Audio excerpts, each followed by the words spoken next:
Hi, this is Rachel, and I'm going to teach you how to curl your hair. I'm going to be using a straightener, but you can use or a straightener, flat iron, or you can use a curling iron, and depending on how thick your hair is, the size of your curl, that can kind of depend on what curling iron you go with. So if you want larger curls that are looser, choose a bigger or a wider barrel. I just like using a straightener since my hair is shorter. Or if you want tighter curls, use the curling iron with a smaller barrel. The flat irons, or a straightener as I like to call them, they're kind of all the same. So if you want kind of a variety of curls, you can use a curling iron and get the barrel size that you want, or how you want your curls. And I know you're thinking, I know we have some males in this class, but hey, you can use this for your mom, your grandma, maybe you have a daughter that you want to show how to curl your hair. I know it took me a long time to master this skill, a lot of practice. So if you don't get it right away, that's okay. Just keep practicing. So the first step, you need to gather your supplies. So what you need your brush, just whatever brush you use for your hair. You need like a wide tooth comb or your fingertips. You need either like a scrunchie or a hair clip to kind of section off your hair. You need a mirror so that we can look at the back of our hair.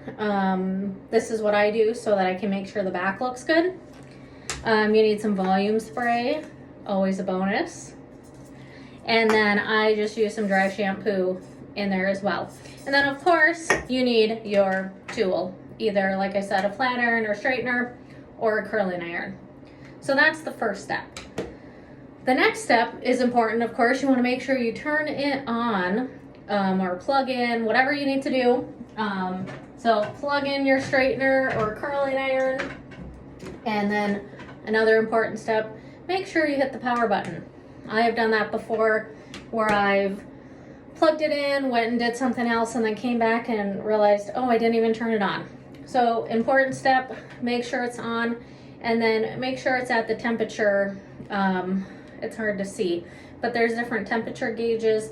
Make sure you're at the temperature that you want. I always go with like 370, kind of right in the middle, not too cool where it's not going to hold the curl, but not too hot, where I'm scorching my hair.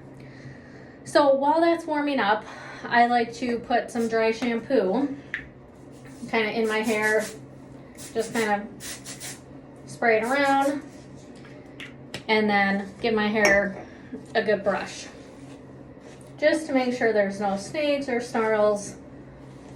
So give your hair a good brush, and that's good.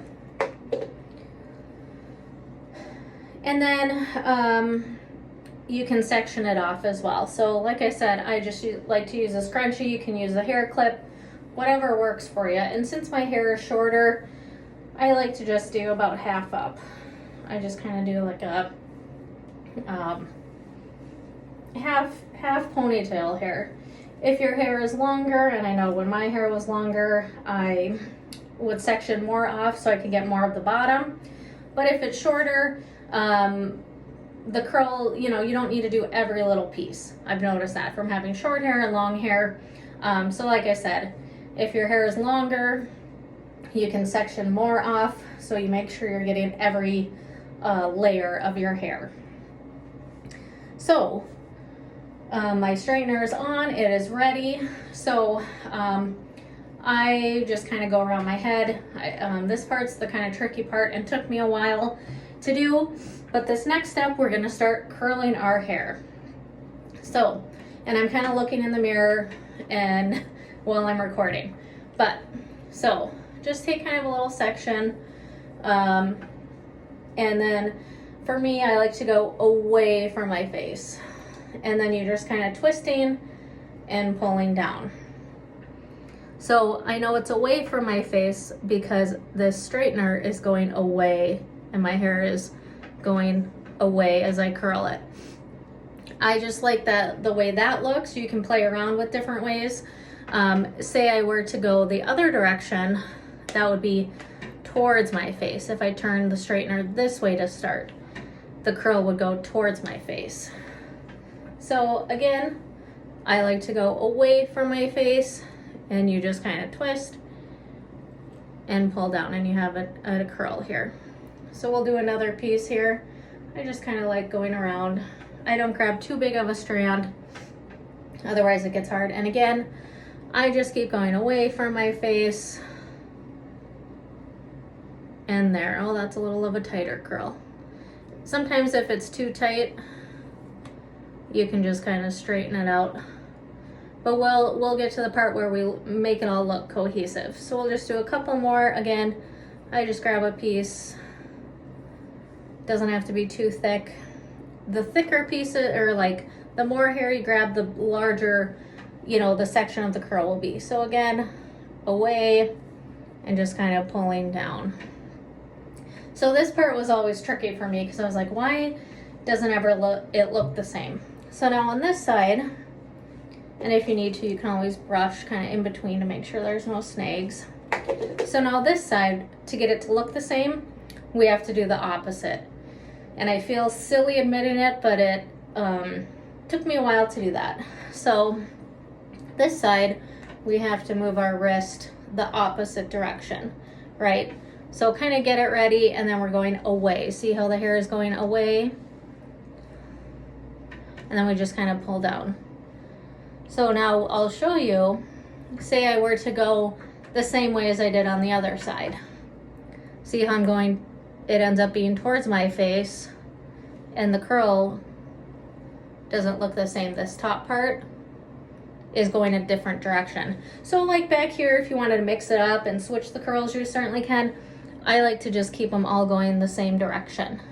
So again, grab a piece and away from your face and just twist and like that.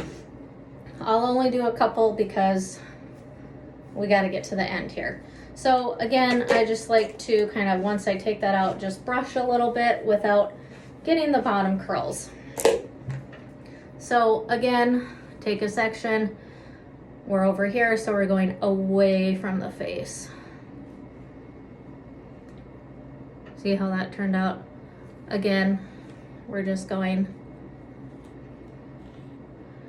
And you can always go back and redo some, like I said, so away, because this is going away from my face.